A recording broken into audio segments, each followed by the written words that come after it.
Add fractions. Here is a practice sheet for you. I hope you remember the steps. So we have 6 problems for you. So we do have common denominator for the first one, but not for the others. I hope you remember all the steps. Can we go through them once again? Okay, let's go through them. So step number 1 is what? Tell me. Step number 1 is to find common denominator, right? That means same denominator. So step number 1 is to find common denominator. Here it is already done for you, so don't have to worry about the first question. But in all others, denominators are different. You have to find them with common denominator. How will you do that? You need to multiply numerator and denominator by same number to make them common. So that is the first step. The second step is what? Once you have common denominator, you add numerators, right?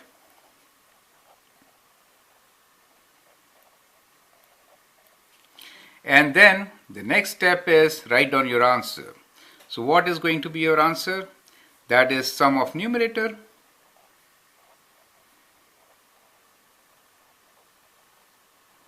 divided by common denominator.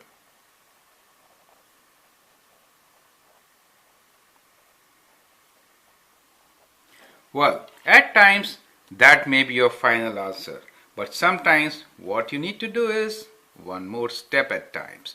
And what is that step? That step is to simplify, right? So I'm writing here, sometimes you simplify. And then you write down your answer, right? Simplify.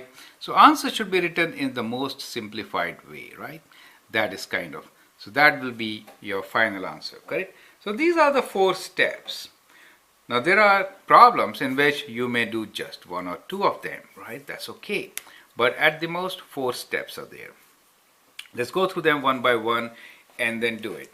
I will request you to pause the video now, solve these questions yourself, and then look into my solution, right? Okay, so here is how we will do it. We find the common denominator, it is just 4. So that is fine, so we get 4 here in as the common denominator. Now we can add the numerators since the denominators are same. So 1 plus 3 is 4. So we get 4 over 4. Now can you simplify that? Right, so we wrote sum of numerator over common denominator. We got 4 over 4. Now simplify. 4 over 4 is just 1. So you get 1 whole, right? Does it make sense? 1 whole. Let's see how we get it. Let's say we have a circle here. And let me divide this circle into 4ths. So 4 equal parts, right? So what are we trying to add? 1/4, which is this. Let's say this is my 1/4. And let me shade in 3/4 in a different color. So 3 out of 4 means this, right? This is 1, 2, and 3. So the whole is shaded. Do you see? So what is the fraction which covers red and green? In this case it is blue and green. So the fraction which covers blue and green is the whole circle. 1/4 is blue and 3/4 is green. Do you see that part? That's another way of answering the question. You cannot adopt this always, but at times you can. So in this case, we will again check with the help of a diagram because it is easy to make folds, right? But it's not easy since we'll just realize. Okay, so now let's do the next one. Here, do we have common denominator? No, the denominators are different. So we have to make them same. How can you make them same? That's a big question. To make them same, we can multiply 3 and 4. What do we get? 12. That means we have to cross multiply, kind of, right? Remember cross multiply this one by 4. So we multiply these by 4s and these by 3s. That is what we call cross multiply. So when you cross multiply, what do you get? You get here 12 and 4 times 1 is 4 plus 3 times 2 is 6, 4 times 3 is 12. That is what you get. Now you have common denominator. We have done step number 1. Step number 2 is add numerators. 4 plus 6, 10. That is the sum of numerators, correct? And you can write down your answer as sum of numerator divided by common denominator, which is 12. Last step is simplify. Do you know how to simplify this? They are both even numbers, so we can divide them both by 2's. So it goes 2 times 5 and 2 times 6. So 5 over 6 is simplified answer for the given addition. Do you understand? Write equal to sign so that we know this sum is equal to 1 in the previous case and 5 over 6 in this particular case. Now I told you we could always make this kind of a thing and then get our answer, right?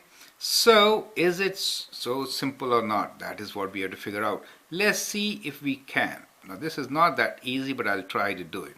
1/3, right? And 2/4. You know, it's so difficult. So what we do is we don't have commons. We don't know how many parts to divide into. That is the difficulty.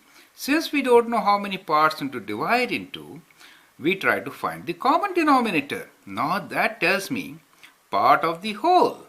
We need 12 parts in the whole. So let's divide into 12 parts. So see, the 12 parts are like this. So we do 1/4, which is for this one, right? And then 1/3 of each. So 4 times 3 is 12.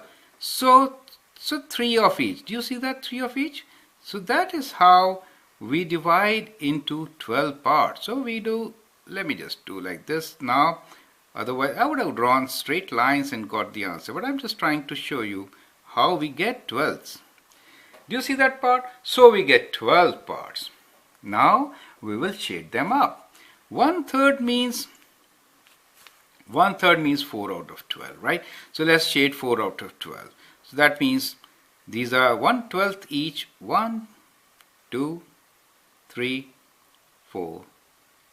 So that is all. 4 out of 12, right? Now 6 out of 12. Let me shade 6 out of 12 in a different color. So let's do this light blue color. 6. So we'll do 1, 2, 3, 4, 5, and 6. Do you see that? So we have shaded in all how many? 2 remains, 10 shaded. Do you see that? 2 remains and 10 shaded. That's how we get our answer. I hope you get the concept. Why should we do common denominator? So that we know in how many parts we can divide the whole and then share them accordingly. Correct? That is the principle to be followed. Now let's go ahead and move on to the next one. 5 over 6 and 1/3. So how can we make them common denominator? Well, 3 times 2 is 6. That's easy. So we will do times 2 here, right? So if I do times 2, I can write this as 5 over 6 plus 2 over 6, right? And we can add them up. If we add them up, because they have common denominator of 6, 5 plus 2 is 7. Well, that is improper fraction. Now, how do I represent 7 over 6? 7 means 6 plus 1. That means 1 whole and 1 out of 6. So that is our answer for the time being. Correct? That's what we get. Can you show that as sum of all this? Let's try to do it. So we'll do it like this time. So we'll have 2 different figures, okay? Because we know the answer is more than 1, so we need 2 different figures. Even otherwise, we will do in 2 different figures. So we'll have this one circle. I'm making small. I've got lesser space here, and I will divide this one in 3 equal parts. Let's say 3 equal parts are these, right? And this one I need to divide in 6. Now, well, they don't look similar. If I divide that into 6, I have to divide this also in 6, right? So let's do half of these also, right? So now this is 6 parts, this is also 6 parts. So that is the concept. That's what we did, right? So 1/3 we divide into 6 equal parts, and these are already 6 parts. Now let's shade in 5 out of 6. 5 out of 6 means all but 1, right? So we'll shade in all but 1. In this case, 1 out of 3, that means 2 out of 6. So we'll shade in 2. How many did I shade? I have shaded 5 here and 2 there. That means 6 in all. Plus 1, 7, right? Now, 5 plus 2 is 7. That is what we did, right? Now, how do I know it is 1 whole and 1/6? Let's transfer this 1 filled in here. Then we are left, we have just filled in totally 1 whole and left with 1/6. That is how we do it, correct? So try to make a bigger picture of this and do it on your own, right? Now these three are part of your exercise. So try to do these three on your own.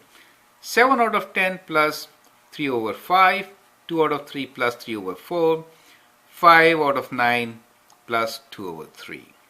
To make common denominators, you know what? You have to make 3 as 9. So in this case, you have to multiply by 3. In this case, cross multiply. So multiply these by 4 and these by 3. And here you can multiply them by 2 to get common denominator of 10. Then add and write down your answer, right? So I'll leave these for you to do as an exercise. I hope that helps you and you are getting used to how to add fractions where the denominator is not same, right? In that case, you have to find the least common multiple. That is the whole exercise. Find least common multiple and then make that denominator as same, right? We call that as least common denominator also at times. Okay. Now, once you do that, then add the numerators and write your answer in the form of sum of numerators on the top and common denominator under it. At times you need to simplify. Okay. And this illustration I've only told you as a help. You don't really have to show it always until and unless asked for. Okay. I hope with this we'll close this chapter on add fractions and I'll give you some more practice problems later. Thank you and all the best.